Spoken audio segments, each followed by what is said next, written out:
The Queen, the Bear, and the Bumblebee, written by Dini Petty. And signed by Dini Petty.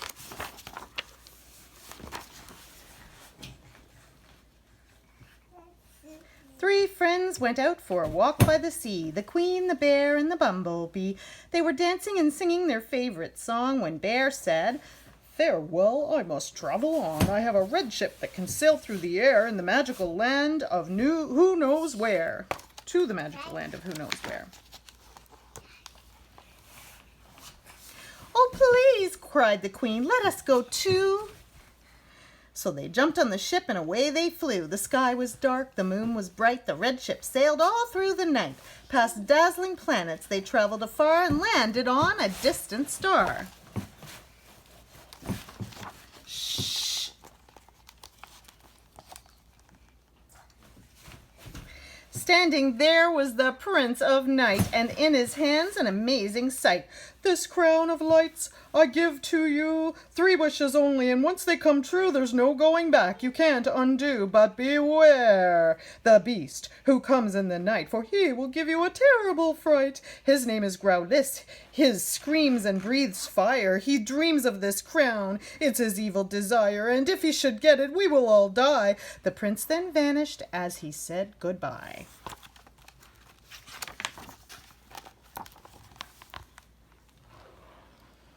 The Queen grabbed the crown and looked at the bee and said to him with obvious glee, "My dear Mr. Bee, though you are quite small, your wings let you fly above it all. I've always dreamed of doing that too, so I want wings just like you."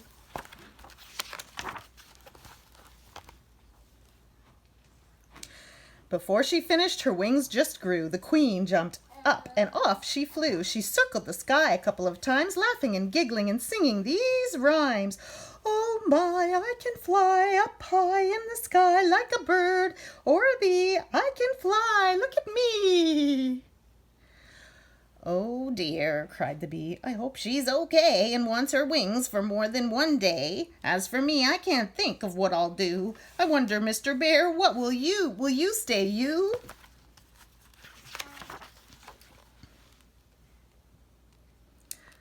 The bear, "Oh no," cried the bear as he picked up the crown. "I do have a wish." He jumped up and down. "There's something I've always wanted to be. It's really quite different from what you can see. It's my hair, it's my hair. It's always just there, always hanging around from my head to the ground. Wherever I go, whatever I do, I always wear hair, never anything new. A man is the thing that I want to be, with hundreds of beautiful outfits for me. I want to wear shirts, hats, tails, and pants, and change every time I go out to a dance."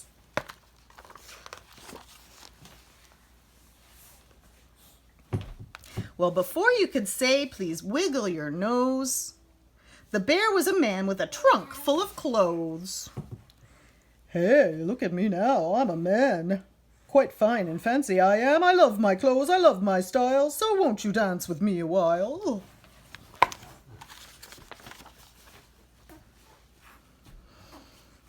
As the Queen kept on flying around and around, and the man spread his clothes all over the ground, the bee was thinking of what he might be, of how he could change and live differently. "I know I'm small, I'm not very tall. Some say I'm too fat. I don't care about that. I know if I changed any one of those things, then someone would say I don't like your wings. So I think I'll stay me with all that I've got. I don't want to turn into something I'm not."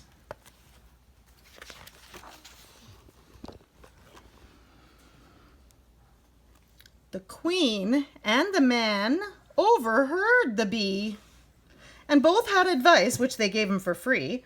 "My dear bee, you're really too small, and I think a new color would make you look tall."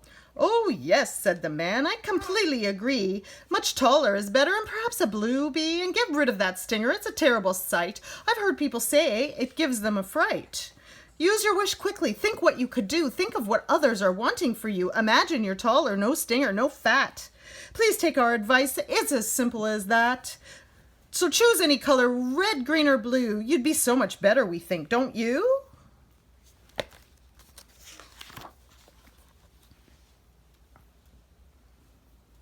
Suddenly a scream ripped through the night. A nightmare in motion, all slimy and vile, with flames that slithered out of his smile. What to do? What to do? They were shaking with fright, and each of them wondered just how they could fight.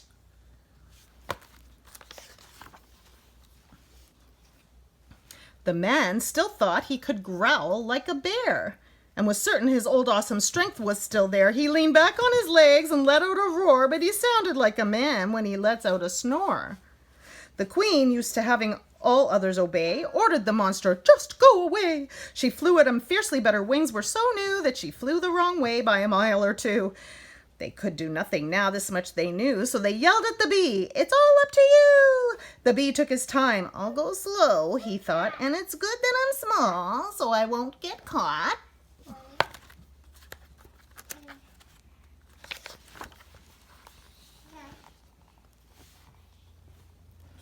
As Growlithe screamed and thrashed through the night, the bee looked for a weakness in all of his might. Then finally he saw it, a tiny blue dot. Hidden under the chin was the monster's weak spot.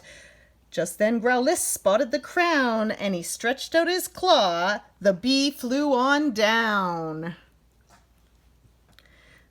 Through the flames and the screaming, the bee buzzed in with his eyes on the spot under Growlithe's chin. On and on he kept going. All his fear he forgot as he jabbed the bee's stinger in the tiny blue spot. Suddenly, silence. The bee hit his mark. The monster just vanished back into the dark. The beast was defeated. They'd won the brave fight. But things with the queen and the man were not right. "These wings," sighed the queen, "they're always around. I can't sit, I can't walk, I crash into the ground. I'm sorry to say I was wrong, now I see. I really would rather just be good old me." "Me too," cried the man as he took off his shirt. "I never once thought of the work or the dirt that comes with these clothes. They just aren't for me. I want to be hairy and scary and free."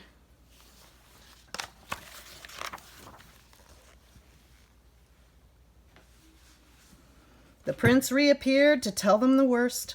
"I'm sorry, but some things just can't be reversed." "Excuse me," said the bee, "but there's one wish to go, and what I desire I most certainly know. Please change my friends back to the same old way they were before this long magic day."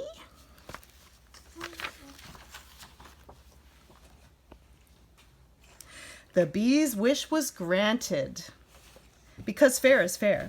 The queen lost her wings and the bear got his hair, and both of them learned that the best thing to do is to be who you are, because there's only one you.